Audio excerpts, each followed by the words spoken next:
जय श्री राम मित्रों। आज हम आपके लिए माता शबरी की कहानी लेकर आए हैं।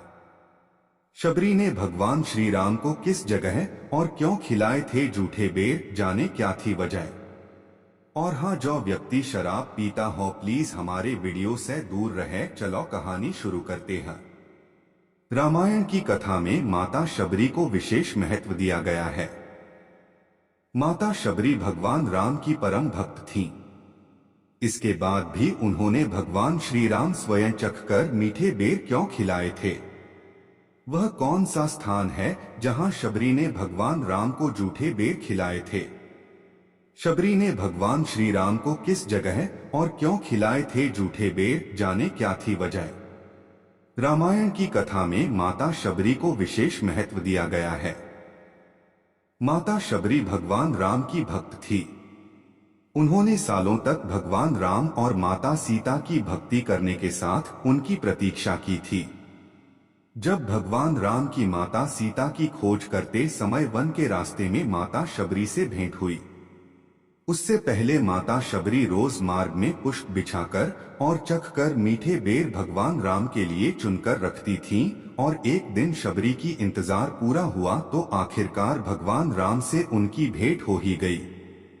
आइए जानते हैं कि वह कौन सा स्थान था जहां पर भगवान राम और माता शबरी की भेंट हुई थी। यही नहीं, भगवान राम ने माता शबरी के जूठे बेर क्यों खाए थे।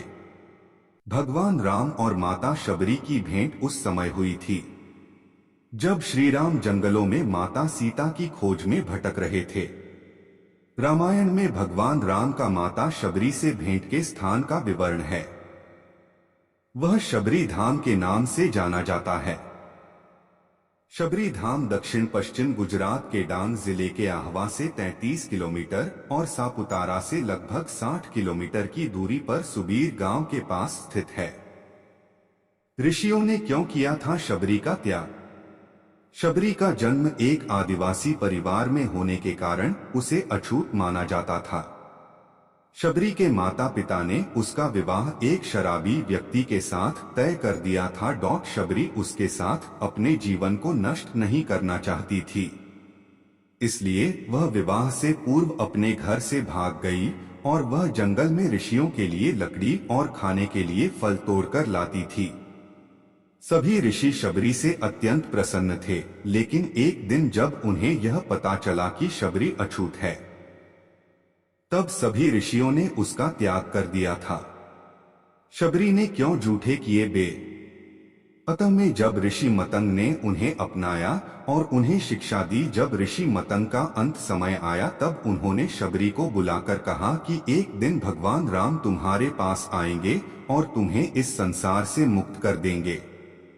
तब से शबरी रोज फूलों से कुटिया को सजाकर और मीठे फल चुनकर भगवान राम की प्रतीक्षा करती थीं, ताकि भगवान राम के मुंह में खट्टे बेर न चले जाएं।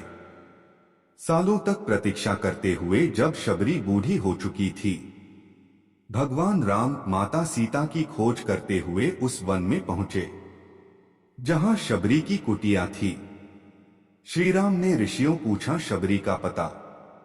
भगवान राम जब तालाब से पानी लेने के लिए आगे बढ़े तब ऋषियों ने उन्हें रोक दिया और कहा कि इस तालाब से एक अछूत स्त्री जल लेकर जाती है। सभी ऋषियों ने इस तालाब का त्याग कर दिया है। यह सुनकर राम ने ऋषियों से कहा कि कोई स्त्री अछूत नहीं हो सकती है। स्त्री एक इंसान को जन्म देती है, वह किस तरह अछूत हो सकती है। यह सब कहकर भगवान राम ने शबरी की कुटिया का पता पूछा और शबरी के पास पहुंच गए। भगवान राम को परोसे जूठे बेर। भगवान राम जैसे ही कुटिया तक पहुंचे, शबरी ने उन्हें पहचान लिया और उनके चरणों में आकर गिर गई।